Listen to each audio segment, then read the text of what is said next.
عباس عباس سعادت کا پیارا یہاں يدركه بعد الهمم ولا يناله عوس الفتن الذي ليس لصفته حد محدود ولا نعت موجود ولا وقت معدود ولا أجل ممدود فطر الحلائق بقدرته والصلاة والسلام على أفضل العدد الرسول المسدد المصطفى الأمجد المحمود الأحمد سيدنا ومولانا أبي القاسم محمد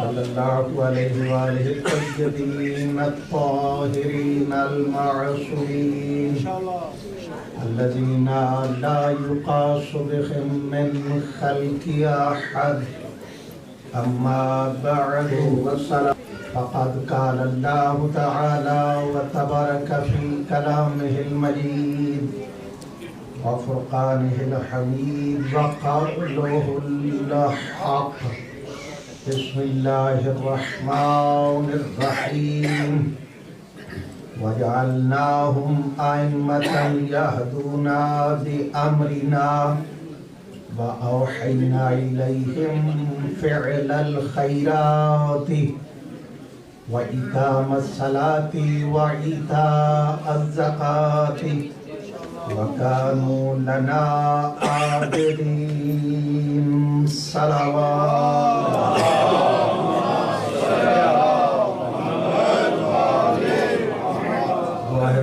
خالق کائنات میں خالق حقیقی جملہ مومنین مومنات کا اس مجلس میں آنا اپنی عبادت میں شمار فرمائے اور ہمیں صحیح معنی سیرت محمد و آل محمد پہ عمل کرنے کی توفیق عطا فرمائے۔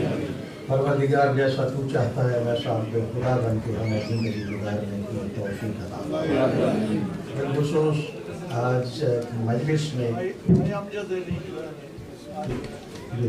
بھائی امجد علی صاحب نے جو آج نیاز کا اہتمام کیا ہے، پروردگار ان کی اس نیاز کو اپنی بارگاہ میں قبول منظور فرما، ان کی توفیقات خیر میں اضافہ فرما، ان کے مرحومین کی مغفرت فرما، حاضرین کے جتنے مرحومین ہیں ان کو اعلیٰ علیین میں جگہ نصیب فرما، عذاب قبر سے محفوظ فرما اور حساب حشر میں کامیاب و کامیاب فرما۔ ہم سب کو مرنے سے پہلے صحیح معنی میں توبہ کرنے کی توفیق عطا فرما۔ بالخصوص پروردگار جتنے بیمار ہیں، ہمارے بھائی شہزاد صاحب، جاسم عباس، اس کے علاوہ مومنین و مومنات کی دعائیں میرے ذمہ لگائی گئی ہے، حاجی صاحب، خالق کائنات بے حق کے امام علی بین العابدین تمام کو شفائے کامل عطا فرما۔ جو بے اولاد ہے انہیں صاحب اولاد فرما، اور جن کو اولاد عطا کر رکھی ہے ان کی اولاد کو نیک اور صالح بننے کی توفیق عطا فرما۔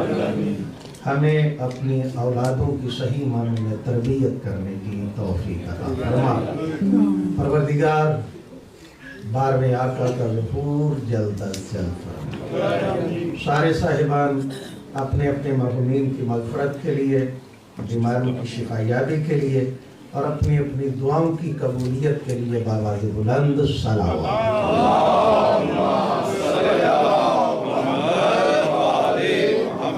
1445 ہجری کے اس عشرہ محرم کی آج یہ دوسری مجلس ہے، جس کا آغاز میں نے قرآن حکیم جو اس وقت ہمارے پاس موجود ہے اس کی ترتیب کے لحاظ سے 21ویں سورہ کی ایک آیہ مجیدہ کو تلاوت کرنے کا شرف حاصل کیا ہے، جس میں خالق کائنات ارشاد فرما رہا ہے وَجَعَلْنَاهُمْ أَئِمَّةً يَهْدُونَ بِأَمْرِنَا، ہم نے امام بنائے ہیں کہ جو ہدایت کرتے ہیں ہمارے امر سے، وَأَوْحَيْنَا إِلَيْهِمْ، اور ہم ان کی طرف وحی کرتے ہیں، فِعْلَ الْخَيْرَاتِ، عمل خیر کی، فعل خیر کی، وَكَانُوا لَنَا عَابِدِينَ، اور یہ ایسے امام ہیں کہ جنہیں کسی شورا نے نہیں چنا، یہ ایسے امام ہیں کہ جنہیں دنیا نے ان کی کوالٹیز یا اپنی خواہشات کو مد نظر رکھتے ہوئے یا اپنی ترجیحات کو مد نظر رکھتے ہوئے نہیں چنا ہے۔ خالق فرماتا ہے وَكَانُوا لَنَا عَابِدِينَ، یہ ایسے امام ہیں کہ جنہوں نے دنیا میں آنے کے بعد عبادت نہیں کی، یعنی ظاہری جس طرح ہماری ولادت ہوتی ہے، دنیا میں بعد از ولادت یہ عبادت نہیں کرتے رہے، بلکہ خالق فرماتا ہے وَكَانُوا لَنَا عَابِدِينَ، یہ ہمارے پرانے عبادت گزار بنے۔ کیونکہ وقت اتنا نہیں ہے، میں جتنا میرے پاس وقت ہے اس پہ کوشش کروں گا کہ آج چند مطالب آپ کی خدمت میں عرض کیے جا سکیں۔ کل کی گفتگو آپ کی خدمت میں جو عرض کی تھی، ہمارا انشاءاللہ اس عشرہ محرم میں جو موضوع ہے وہ ہے منصب امامت اور اختیارات امامت۔ اس لیے کہ جب تک ہم منصب امامت اور جو امامت کو اختیارات اللہ رب العزت نے اس منصب کی وجہ سے عطا کر رکھے ہیں، جب تک ان اختیارات کو نہ سمجھا جائے، نہ امامت سمجھ میں آتی ہے، نہ ولایت سمجھ میں آتی ہے۔ یہ جتنے مسائل اس وقت ہماری کمیونٹی میں پائے جا رہے ہیں، اس کا صرف ایک ہی ریزن ہے کہ ہم نے پھل کو ہاتھ میں لے لیا ہے، اس کی جڑ اور تنے کو آج تک سمجھ ہی نہیں سکے۔ جب تک ہم جڑ کو، اس کے تنے کو، اس کی شاخوں کو، اس کے پتوں کو اور پھر اس پھل تک نہیں پہنچیں گے، اس وقت تک ہمیں سمجھ میں نہیں آئے گا کہ اللہ نے اس منصب کو جو بنایا ہے، اس منصب کے بنانے کا مقصد کیا ہے۔ انشاءاللہ کوشش کریں گے کہ اس حوالے سے باتیں آپ کی خدمت میں عرض کی جا سکے۔ خالق کائنات سورہ مبارکہ انبیاء میں ارشاد فرماتا ہے وَلَقَدْ كَتَبْنَا فِي الزَّبُورِ، ہم نے زبور میں لکھ دیا ہے، ہم نے زبور میں لکھ دیا ہے۔ مالک کیسا لکھا، کیا لکھا؟ خالق فرماتا ہے من بعد الذکر، ہم نے ذکر کے بعد اسے زبور میں لکھ دیا ہے۔ بعد ذکر، ذکر کرنے کے بعد ہم نے اس کو زبور میں بھی لکھ دیا ہے۔ کیا؟ ان الارض یرثها عبادی الصالحین، کہ پروردگار فرماتا ہے کہ ہم نے اس زمین کو بے وارث نہیں چھوڑا، ہم نے اس زمین کو بے وارث نہیں چھوڑا، ہم نے یہ زبور میں بھی لکھ دیا ہے اور ذکر بھی ہم نے کر دیا ہے کہ ہم نے اس زمین کو بے وارث نہیں چھوڑا ہے، اس کا ہم نے وارث کسے بنایا؟ عبادیت صالحون، ان بندوں کو کہ جو میرے صالح بندے ہیں۔ ہم نے اس کو لکھ دیا کہاں پہ؟ ان الارض، کہ بے شک زمین جو ہے عبادیت صالحون، کہ اس زمین کا وارث ہم نے انہیں بنایا ہے کہ جو ہمارے صالح بندے ہیں۔ ہماری ذمہ داری یہ نہیں کہ ہم نے کس کو چننا ہے،